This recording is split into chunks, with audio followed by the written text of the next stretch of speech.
not sure that most of the people on the call are working with the larger, but some.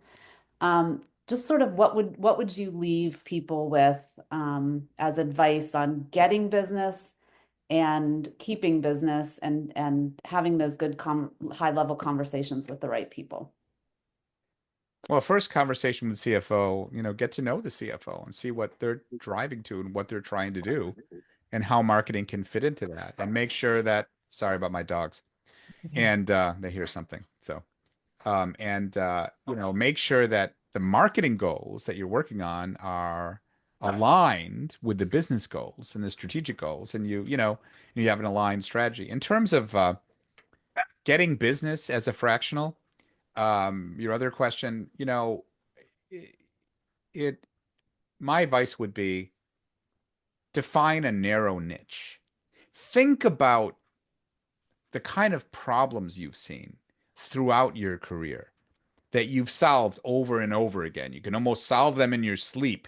You've seen them so many times. So think about those types of problems and reflect on what size businesses were they, what industries were they in, and define a narrow niche where it's kind of like ICP. Define your ICP, a narrow niche where you have a lot of experience solving problems and it comes almost second nature to you because you've done it a lot in your career in other roles. That's the first thing.